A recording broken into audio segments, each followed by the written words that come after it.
Hello, I'm Lara Kılıçarslan and this is Newsfeed, your dose of what people are talking about online. At his inauguration on Monday, US President Donald Trump boldly pronounced that the golden age of America begins now. And in his second day in office, he's announced the most massive US investment in artificial intelligence. The $500 billion partnership over the next 4 years between OpenAI, Oracle, and SoftBank is for an AI supercomputer, Stargate. Over the next 4 years, the company will build colossal data centers and infrastructure to support AI. What we want to do is we want to keep it in this country. China is a competitor and others are competitors. We want it to be in this country and we're making it available. I'm going to help a lot through emergency declarations because we have an emergency. We have to get this stuff built. I think this will be the most important project of this era. We wouldn't be able to do this without you, Mr. President, and I'm thrilled that we get to. I think it'll be an exciting project. I think we'll be able to do all of the wonderful things. AI holds incredible promise for all of us, for every American. The data centers are actually under construction. The first of them are under construction in Texas. Each building's 500,000 square feet. There are 10 buildings currently being built, but that will expand to 20, and other locations beyond the Abilene location, which is our first location. The current plans to boost AI flies against former President Joe Biden's stance that AI could be a threat to society. The US landscape is dominated by several independent companies working on AI. With the 3 big players in the sector now banding together, they will become a considerable force to counter China's dominance.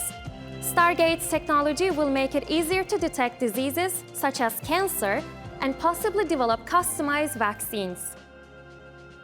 Scale is insane. They're constructing massive data centers across America, starting with 10 buildings in Texas, each 500,000 square feet.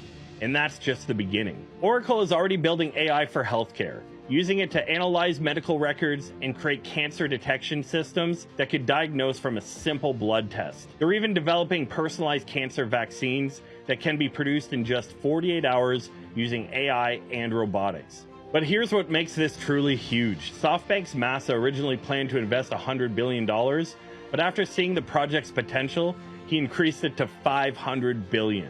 The project brings together tech giants like Microsoft and NVIDIA, creating over 100,000 American jobs almost immediately. Sam Altman believes this will be the most important project of our era, keeping advanced AI developments in America instead of countries like China. It's all happening fast, too. Trump plans to speed up construction through emergency declarations, making it easier to build the massive power plants needed to run these AI systems. Trump's inauguration as the 47th President of the United States wasn't just a political event. It was an internet spectacle. From a kiss gone wrong to Elon Musk's eyebrow-raising moments on the stage, the ceremony had social media buzzing. Here are some of the viral moments that captured the chaos, humor, and the drama of the day. We will witness the peaceful transfer of power at the heart of our democracy.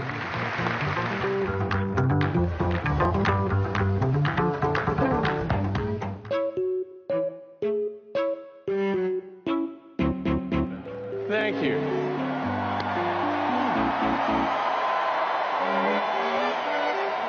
A short time from now, we are going to be changing the name of the Gulf of Mexico to the Gulf of America, and we will restore the name. Are you going to behave or not? No. Did you behave, sir? Just barely. Oh, it happened. It happened. I said it would.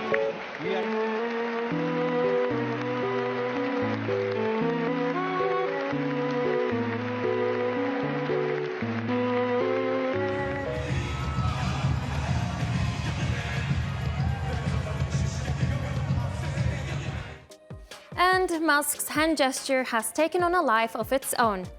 The backlash was intense, with many comparing it to the Nazi salute. But was it really that?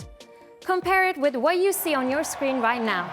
The Anti-Defamation League, which campaigns against anti-Semitism, defines the Nazi salute as raising an outstretched right arm with the palm facing down. The gesture comes as Musk's political views have increasingly shifted to the right. He has made recent statements in support of Germany's far-right AfD party and British anti-immigration party Reform UK. But the world's richest man has brushed aside his critics. Frankly, they need better dirty tactics. The everyone is a Hitler attack is so tired. The legacy media is pure propaganda. You are the media now. On the campaign trail, Trump vowed to turn the US into the crypto capital of the planet. Days before his inauguration, he unveiled the Trump meme coin on the Solana crypto platform. Announcing it on his official X account, he called it the only official Trump meme. The coin briefly hit a staggering market valuation of $83 billion. As investors scrambled to buy Trump, other coins saw massive sell-offs and plummeting prices. But the frenzy didn't end there. At Trump's victory rally on Sunday, the First Lady launched another meme coin, Melania. The announcement sparked another buying spree, which made it difficult for new buyers to enter the market. Amid the chaos, Bitcoin surged to over $106,000 on Wednesday.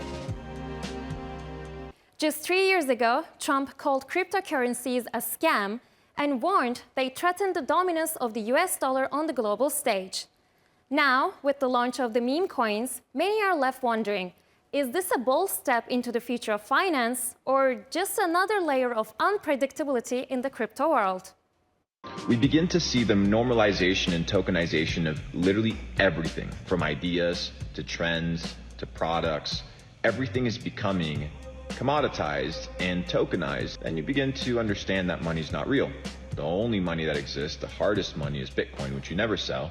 But everything else is, up for speculation and up for some sort of gambling or grabs.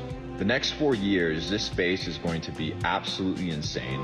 Not only do you have a pro-crypto administration, you have a president that now has interests in the performance of the market.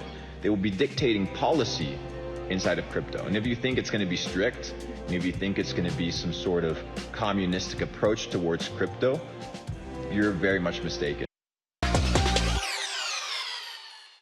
Maintaining the Israel-Gaza ceasefire and ensuring calm in the Middle East are one of Trump's major challenges. On his first day on the job, Trump lifted Biden-era sanctions imposed on violent Israeli settlers in the occupied West Bank. This comes as Israel has continued raids and arrests in the occupied West Bank, where at least 10 Palestinians were killed on Tuesday. As the world focused on the 15 months of war in Gaza, settlers ramped up attacks and land grabs on the occupied West Bank. Rebuilding the devastation in Gaza is going to be an enormous challenge. It's expected to take decades and cost billions of dollars. Israel's brutal 15-month war has damaged over 90% of all buildings. More than 2 million Gazans are homeless, without income, and entirely dependent on food aid. Trump had initially taken credit for the ceasefire, yet hours after being sworn in on Monday, he was not confident if it would hold. How confident are you, Mr. President, that you can keep the ceasefire in Gaza and conclude the 3 phases of this deal? I'm not confident. That's not our war, it's their war, but I'm not confident. But I think they're very weakened on the other side. Do you support the 2-state solution? Gaza, boy, I looked at a picture of Gaza. Gaza is like a massive demolition site. That place it's really got to be rebuilt in a different way. Do you plan to help rebuilding Gaza? I might. Despite the uncertainty of how long the ceasefire will hold, Gazans are returning to the remnants of their homes and their lives, combing through the rubble to salvage whatever they can. حنعمرها وحترجع أحسن من أول. رح نعمرها غصب عننا. إحنا هالغزة اللي نعمرها، نبني بيوتها ومساجدها وشوارعها وحاراتها، ونكون إحنا أعمدتها بإذن الله، شبابها. هنعمرها لو ضاعت 30,000 سنة. وبنقول لكم بدنا نعمرها وترجع أحلى من قبل. وإن شاء الله بنعمرها. غزة بخير وحنعمر البلد. أرض المجد وأرض العزة، بلد الغالية الحلوة غزة. With the Oscars 2025 less than 2 months away, controversy is brewing around two top contenders accused of using artificial intelligence in their editing process. One of them is The Brutalist, a drama starring Adrien Brody as Laszlo Toth.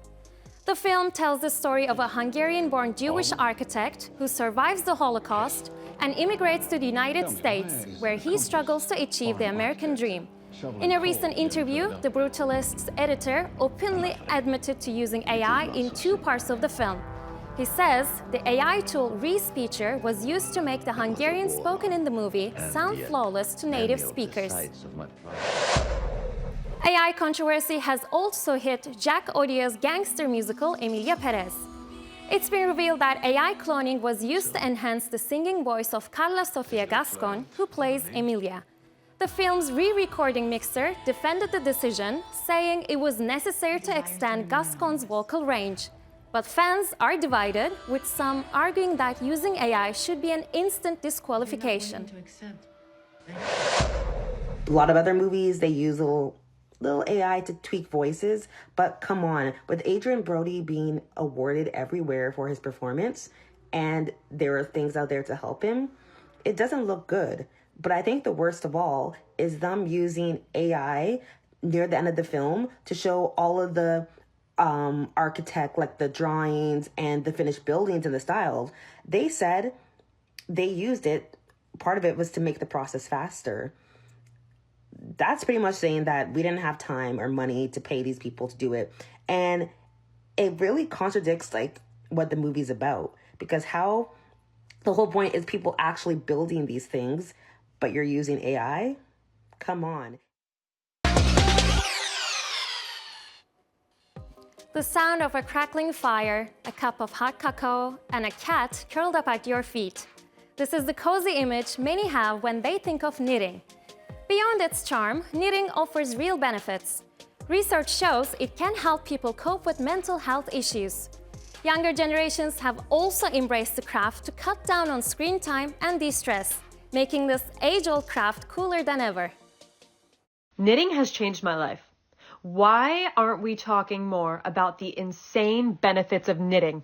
I've been feeling really anxious lately for reasons that I don't know what they are. Typical. And usually I would just like whip out my phone and start scrolling on TikTok or on Instagram, and that would just make me feel worse because I'd end up getting a headache, and then I'd get stuck in the scrolling trap, and then you run out of dopamine. I started doing this instead, and the end result of this is, first of all, it makes me feel amazing while I'm doing it because I have something to do with my hands and it grounds me in the present moment. But also, then when you're done being anxious, you have a scarf. This is the greatest hobby ever, next to reading. I don't know if this is like a universal thing. I see more people talking about knitting. Maybe I'm just like gravitating towards more cozy activities versus more high energy ones, but